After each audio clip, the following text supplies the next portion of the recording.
ప్రభునామమునకు స్తోత్రములు. క్రీస్తునందు ప్రియమైన దేవుని బిడ్డలారా, మరొకసారి మనమంతా ఈ రీతిగా కలుసుకోవడానికి ప్రభు మనకు సాయం చేశారు. అందును బట్టి ఆ దేవాది దేవునికి స్తోత్రాలు చెబుతూ ఈ సమయంలో ఒక వాక్య భాగాన్ని మనం ధ్యానం చేద్దాం.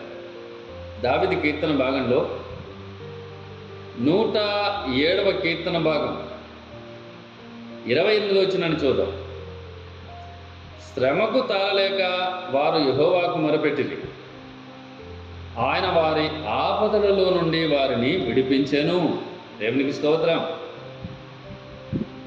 దేవుని బిడ్డలారా, నువ్వు శ్రమలో ఉండి కృంగిపోతున్నావా? బాధలో ఉండి కృంగిపోతున్నావా? అప్పులో ఉండి కృంగిపోతున్నావా? అయితే దేవునికి మొరపెట్టు. నాకు మొరపెట్టుము, ఉత్తరం ఇస్తాను అని చెప్పాడు. ఇశ్రాయేలు జనాంగము శ్రమలో ఉన్నప్పుడు దేవునికి మొరపెట్టారు.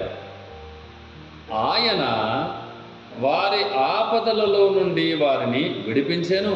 విడిపించే దేవుడు ఆయన. నువ్వు ఆపదలో చిక్కుకొని ఉన్నావా? విడిపిస్తాడు. శ్రమలో చిక్కుకొని ఉన్నావా?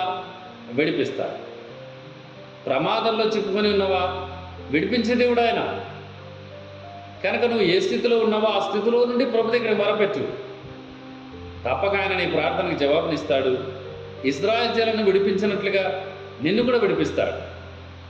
430 సంవత్సరాల ఐగుప్తు దాసత్వంలో ఉన్న వారు మొరపెడితే వారి శ్రమను చూసిన దేవుడు వారిని విడుదల చేశాడు. కనుక నిన్ను కూడా చూస్తున్నాడు ఆయన. మొరపెట్టు, ప్రార్థన చేయి. తప్పక దేవుడు నీకు కూడా విడుదలనిస్తాడు. అటు కృప దేవుడు మనకు సహాయం చేయనుగాక. ఆమేన్.